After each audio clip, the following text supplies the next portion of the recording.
And so we stand firm, knowing only the Father, only the Son, only the living Spirit. We are making our move to live as the incorporeal Christ.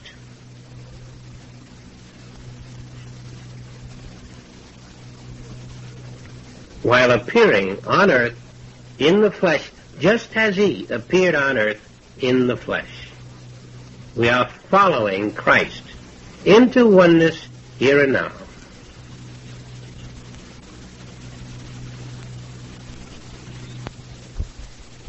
Our lives are changing now. We are learning that the sacred innermost room, the Holy of Holies, where only the high priest could enter, was not a physical place at all. It was an out-of-the-body experience. We are learning that when Moses was out of the body, he received the 10 Commandments.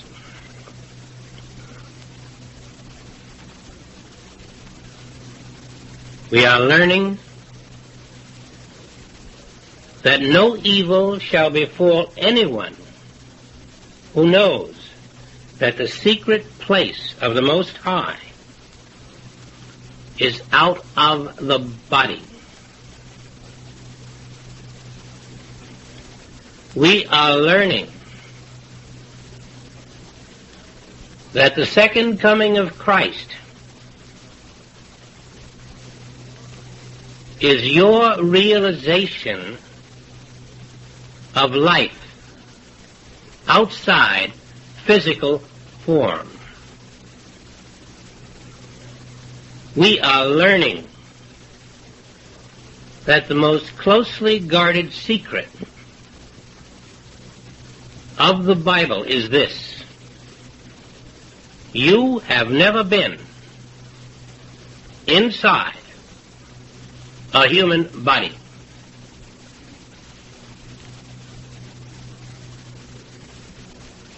This sense body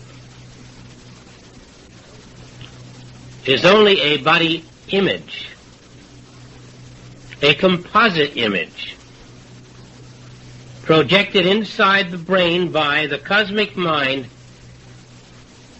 and your 5 senses. We are learning that Daniel was not inside the body that went into the lion's den, that little David was not inside the body that conquered Goliath, that living outside the body was the secret of Joshua, Hezekiah, and Isaiah. All this was brought into focus by the illumined Jesus,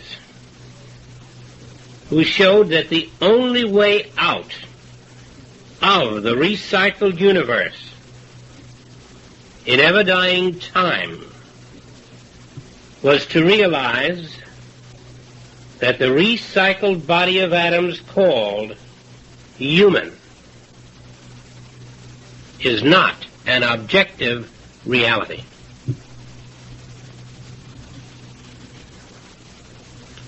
Not a creation of God under his divine government, but a perishable image telecast into the amphitheater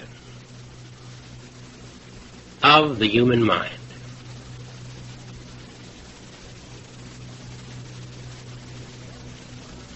With one inspired demonstration of life that could not die, Christ divided the false man from the real man. Every resurrection in the Bible was a revelation that real man of spirit does not live in a tomb of dying flesh. Come forth, Lazarus, meant, come forth, human race. When he forgave the adulteress, divine consciousness was taking the human race out of hypnosis in the flesh.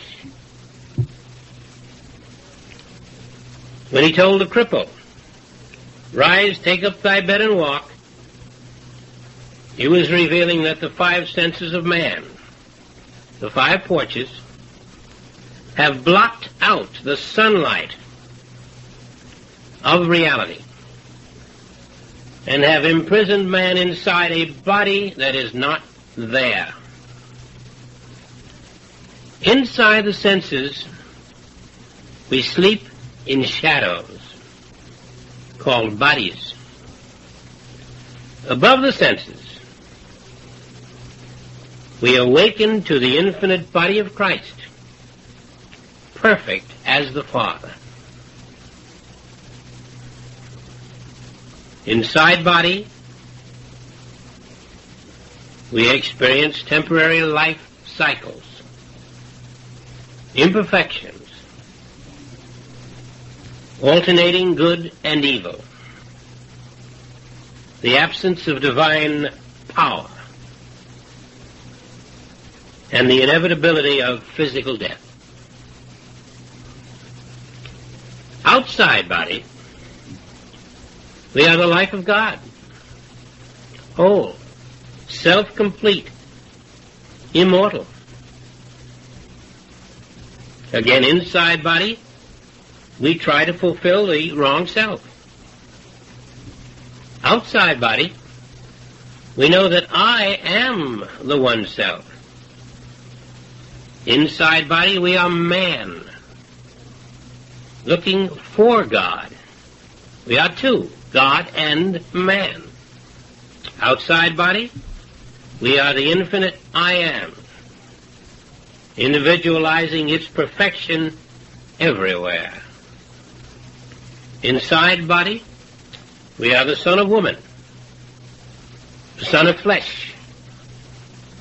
Outside body, we are the son of man, the son of spirit.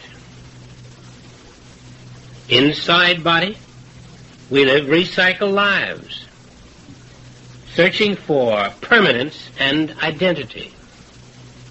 Outside body, we live the one life, ageless, timeless, flawless, indestructible.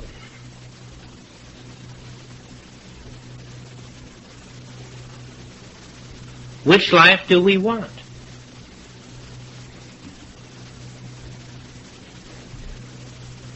The unseparated, eternal, infinite, self-existent life of God, or the separated, flawed, limited, finite, aging, vulnerable, recycled life of a hypnotized mortal? Then let us learn how to awaken from these time capsules called human bodies. How to stand free in the undying spirit body that glorifies God.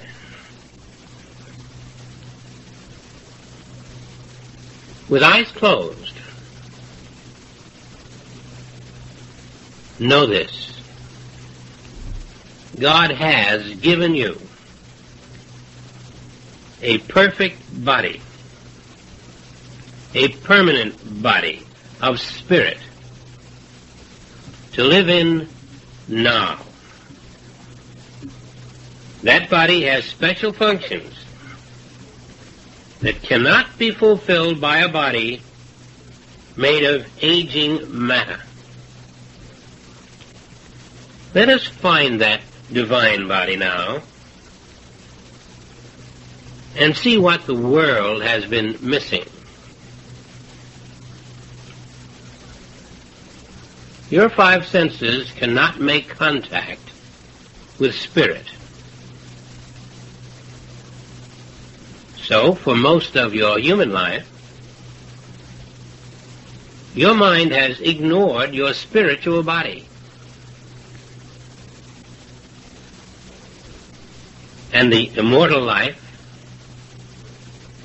that pulses through your spiritual body has not had an opportunity to animate you. But now, rising above the limitation of your five senses, accept the presence of your spiritual body.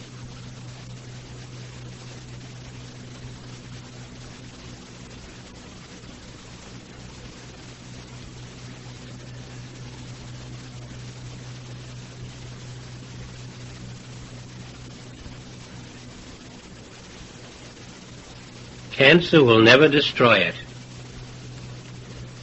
Nuclear missiles will never exterminate it. Flood of fire will never drown or burn it. Age will never shrivel or decompose it.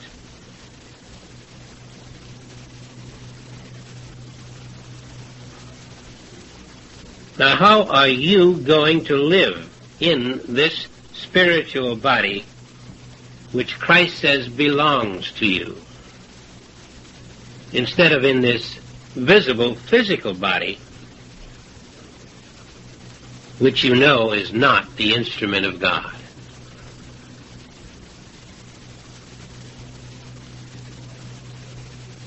There are really only two basic rules. The rules of spiritual success are very simple. Anybody can understand them. The first rule is that you are allowed only one human decision, and that is your first decision. Once you have made that first decision, that is your last decision. And that first decision must be this: total, absolute humility. God makes all the decisions, not you, not me, not any human authority. Your first decision is that meekly you turn to the one infinite consciousness for instructions.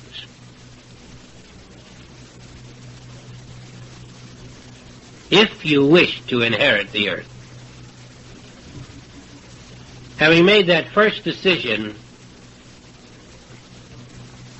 you can make no more decisions. The second basic rule is this: we obey those instructions without quibble, without excuse, however inconvenient or strange they may seem to be. Divine consciousness lays down the perfect master plan. We submit to that plan. And with this understanding, nothing less, we are ready to follow Christ into heaven and to do whatever Christ bids us do.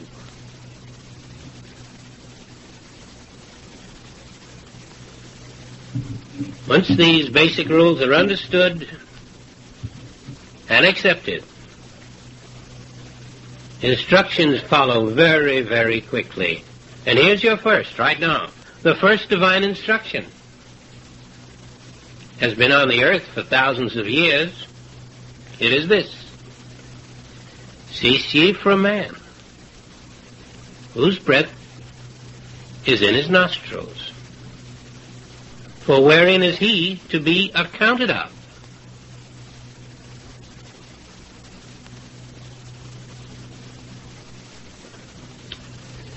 Let's clarify this divine instruction.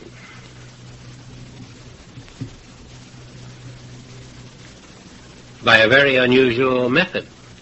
Let us look at a corpse. The life he treasured is gone out of him. The brain, the spinal column, no longer flash signals. The senses cannot report to the brain. The pleasures and pains of the body are finished. The body will no longer experience a sunrise or a sunset, the headlines of an evening newspaper, or the thrill of a golf ball falling into a cup.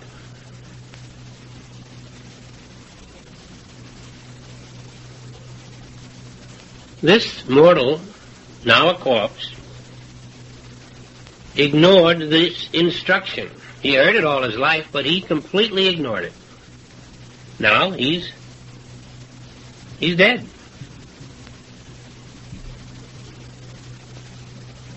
He refused to cease from man, but he is dead anyway.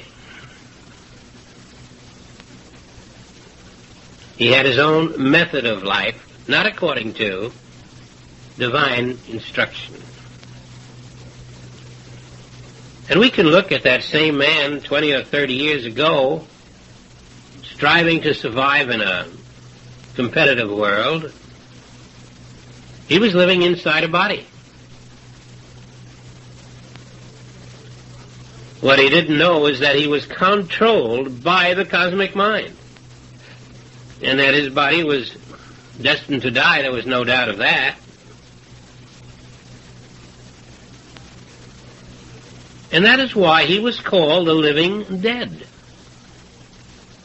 because his body was destined to die. 30 years ago, if he had obeyed divine law, he could have come out of the living dead, out of the sensations of the body that men mistakenly call life, into the body that God had created for him. But he lived by human sense decisions. He thought he was an independent thinker. But actually he was a robot for the world mind. And now he is a corpse. Cease ye from man, whose breath is in his nostrils, is a command from divine consciousness. It is a command from the giver and creator of the one infinite life. And that divine command says, my life can never be inside a dying body. I have given you an eternal life in an eternal body. Live in it now, and let my spirit externalize all things that are necessary for your unfolding soul. God expects you to obey that command. And the capacity to obey it has been placed closer to you than breathing, nearer than hands and feet. You already are in your eternal body. You don't have to go anywhere to find it. You don't have to wait. You simply have to awaken to the joyous truth that what you have called your human body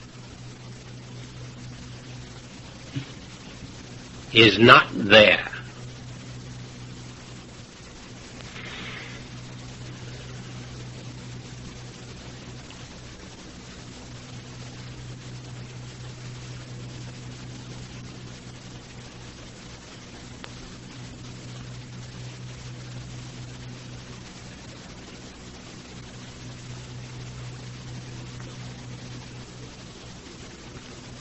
If you are peeking into infinity, this meditation is taking hold.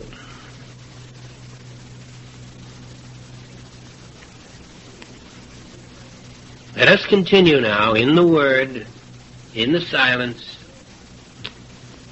in the joy of accepting oneness with Spirit.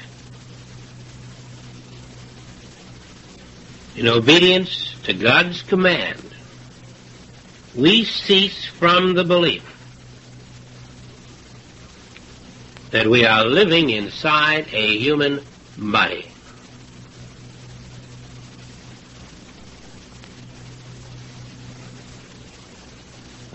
A body that lives and then dies.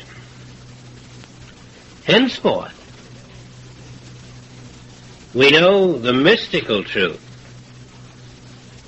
I, the life of God, the Spirit of God, the light of God, the Son of God, the substance of God, will no longer ignore the divine instruction that I cease from man, whose breath is in his nostrils. Now, in the fourth dimension of consciousness, I feel a release.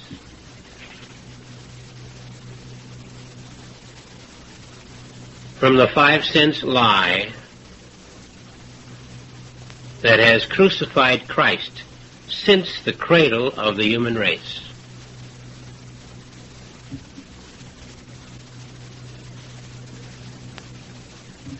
Spirit guiding me,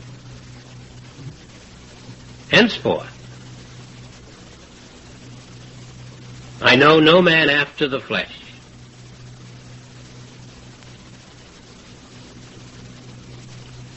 On the face of this globe, in the past or in the so-called future. Above the deception of form, I perceive the trap of the human mind.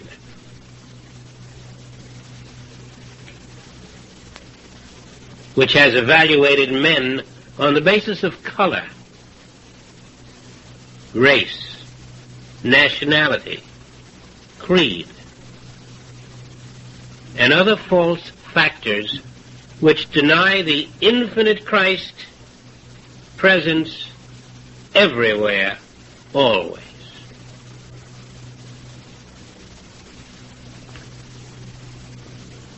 But if I am not inside the form, where am I?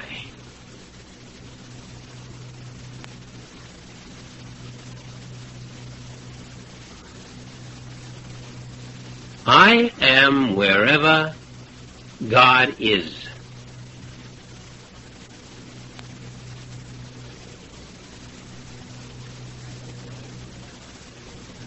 I lived only where my human body appeared.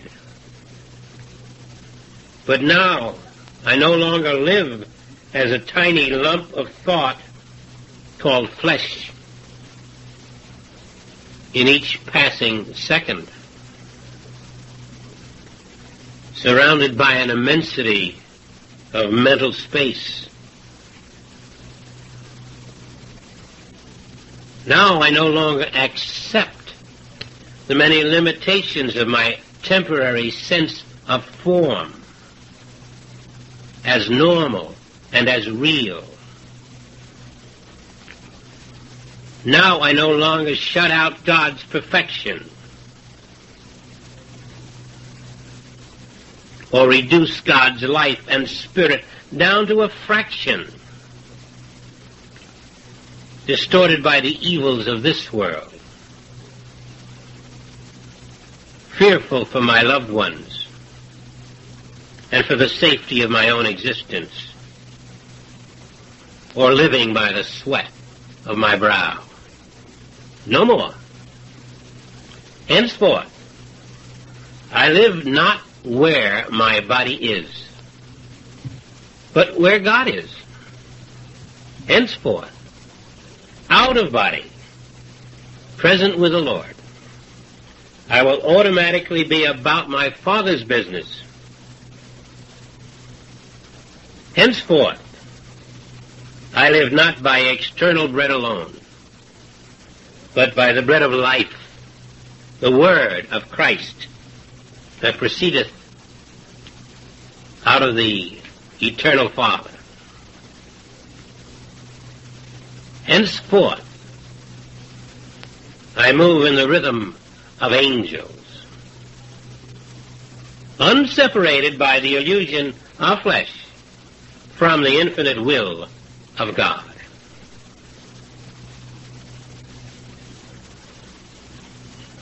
This I will practice and practice and practice daily. And then, just as I have no human body, I will know there is no human body on this earth. Therefore, I can never malpractice any man by holding him in bondage to the flesh. Neither do I condemn thee, said the Master to the adulteress, recognizing the incorporeal Christ, even where the illusion of flesh appeared.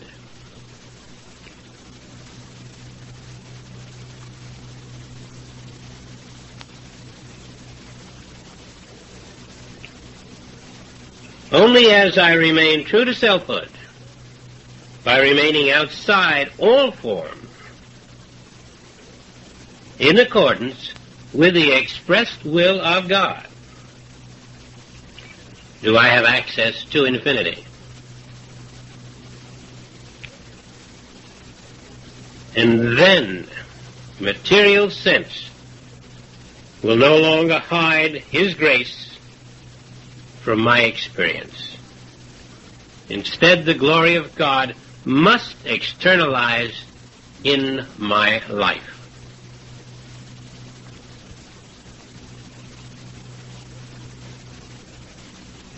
You're going to do this meditation many, many times, and each time something new will present itself to you.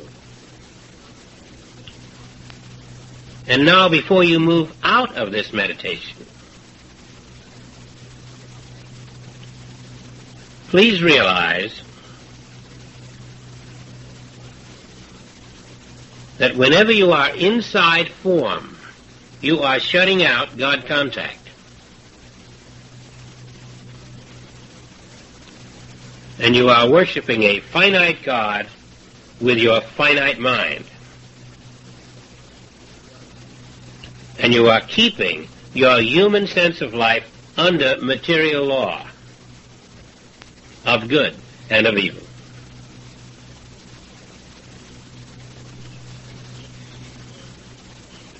As the material man, the natural man, you are fishing on the finite side of the ship. And perhaps you are catching very few fish. But the moment you step outside of form, you have left your old nets. You have left your five senses, which cannot receive the grace of God,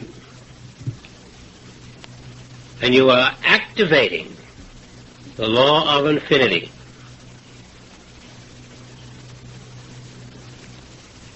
Conscious union with God, which has been our goal, is never possible inside form. Every time you achieved it, you were outside form even if you didn't know it.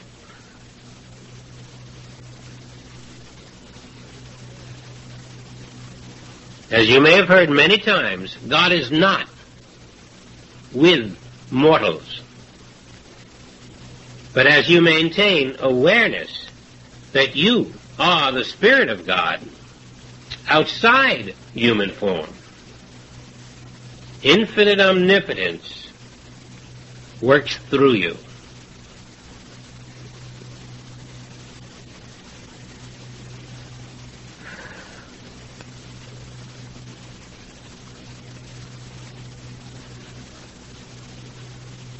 Outside the body, you are I, the living Christ.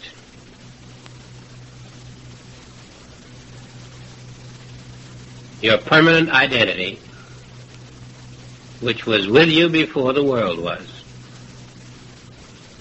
Inside the body, you are me, the limited human who does not know he is rejecting the blessings of God, the eternal self.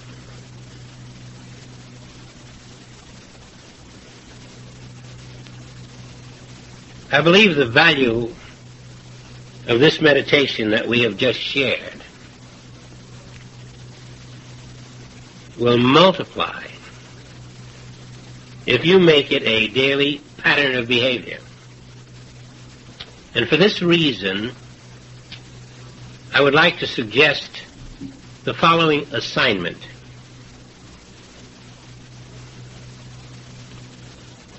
For 2 weeks,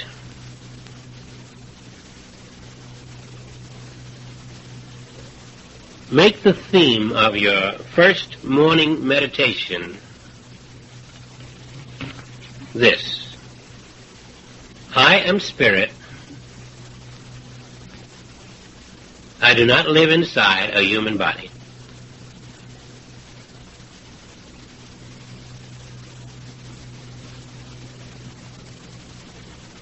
Establish it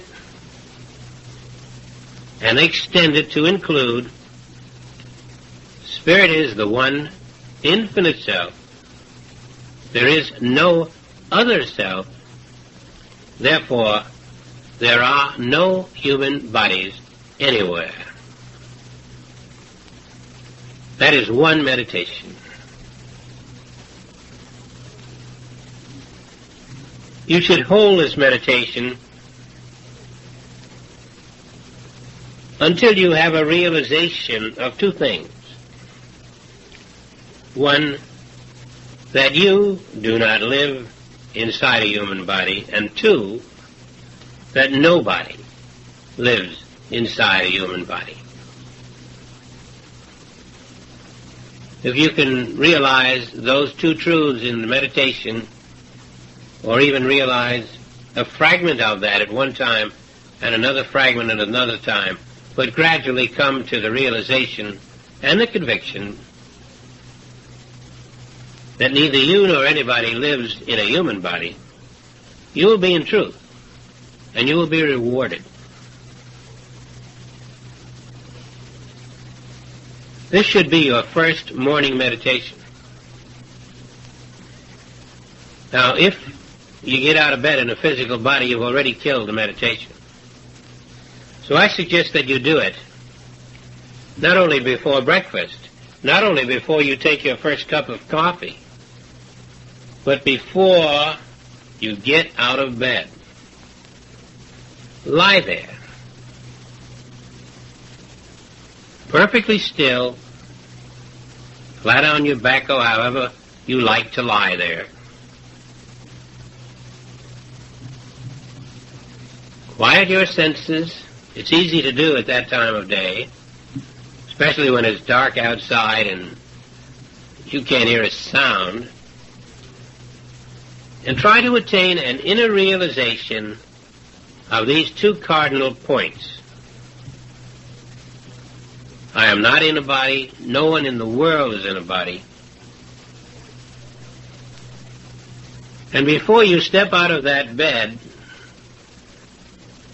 if you have reached some degree of certainty, you will find your life beginning to change right then and there. After breakfast, you may wish to return to this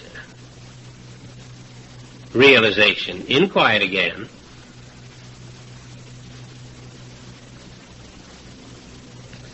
I'm suggesting 15 minutes for the first meditation to a half hour. Less than 15 minutes, I doubt that it will help you. And then after you've done 15 minutes to a half hour in the first meditation, during the rest of the day you can come in with the short meditations. I'm not in the body. Johnny over there is not in the body. Mr. Gaddafi is not in the body.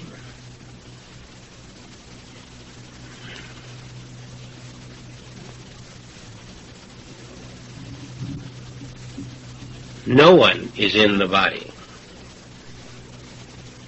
I think you'll discover a remarkable change in your day.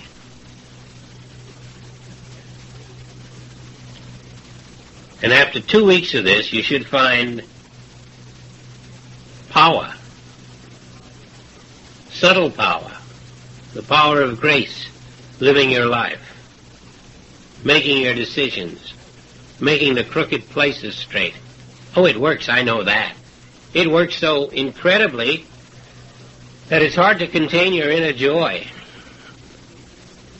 It's almost hard not to want to meditate. There's too much good that is derived from it.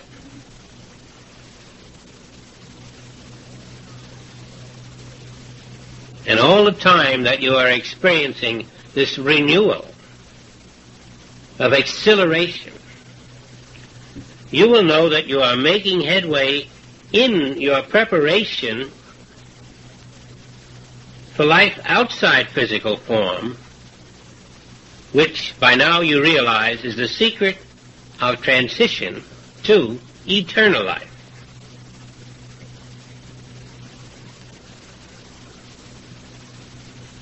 Right now, we have a little appearance out there in Libya.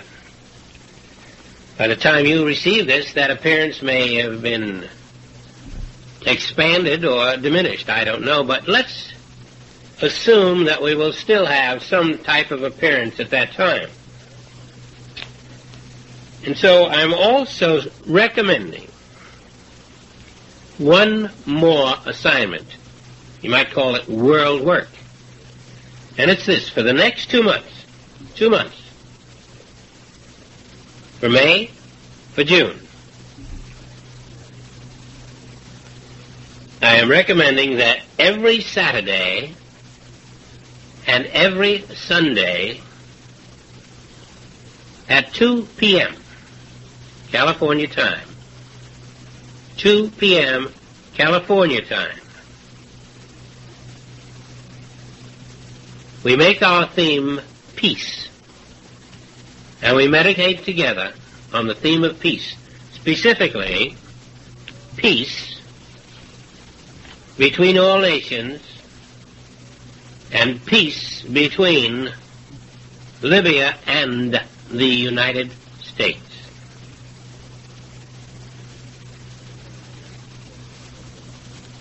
Up to now, the world has failed to produce peace because it has relied either on human will or the sword. We have forgotten that the only real peacemaker is Christ. And so in these Saturday and Sunday meditations, we wish to apply the knowledge that we are not dealing with men and women who live inside human bodies. Christ is the infinite I am, the only presence on earth, on all the planets, in galaxies unknown. And Christ is not living inside a human body. Now, we are not trying to condemn, to control, or to influence anyone in the world, including Colonel Gaddafi. or President Reagan. Where have I been? Or President Reagan in the White House. But our purpose is to attain a realization of the universal Christ, in whose presence there must be peace. Now here's an example of how we should handle this meditation. At 2 p.m. California time, a few minutes early, if possible, to get into the rhythm, close your eyes and rest in the knowledge that you are universal spirit. You are not living in a human body. This is the beginning. It must be the beginning. You are not living in a human body. Let your stillness deepen to know that the same universal Christ is the only inhabitant of the universe, the only inhabitant in Libya, that the colonel there, Colonel Gaddafi, is a time image projected by the world mind, that there is no one in his human body. Please find that truth in your consciousness. There is no one inside the body of Colonel Gaddafi.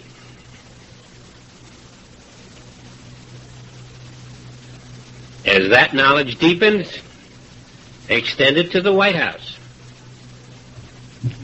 Only the universal Christ lives there.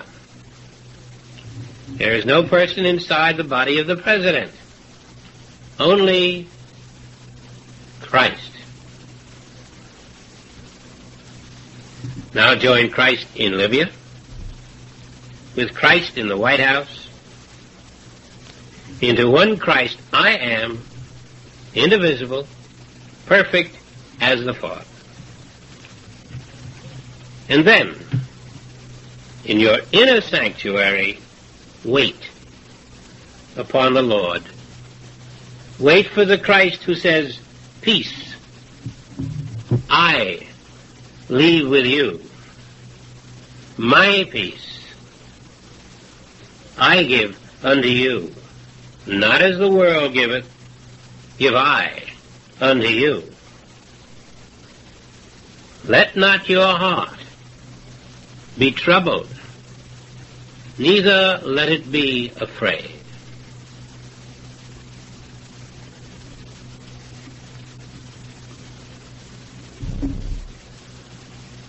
For 2 months, every Saturday, every Sunday, in May and June, at 2 p.m. California time.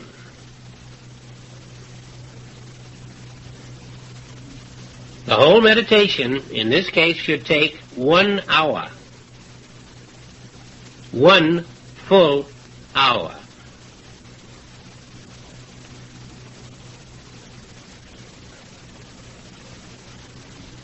If by chance there is a lull in the Libyan situation before May or during May or June, let us keep up the meditations, but switch to any other theme of current national or international importance. Make up your own mind what's the most important. Always begin your meditation by knowing that you do not live inside human form.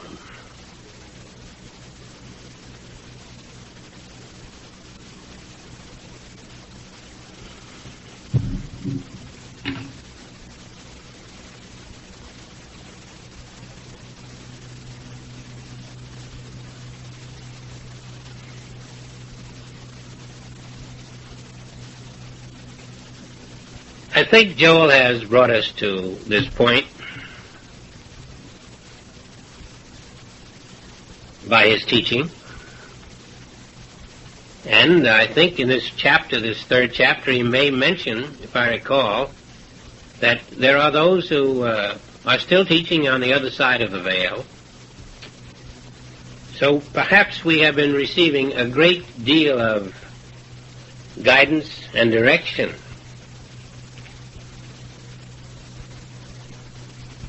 from spiritual entities who can see that we are ready for this incredible step.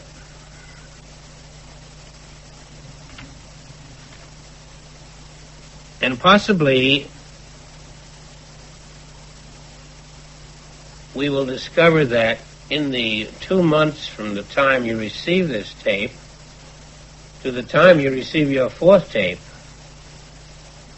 you may find in the fourth chapter of Living Between Two Worlds some things that are pertinent to the development of incorporeality.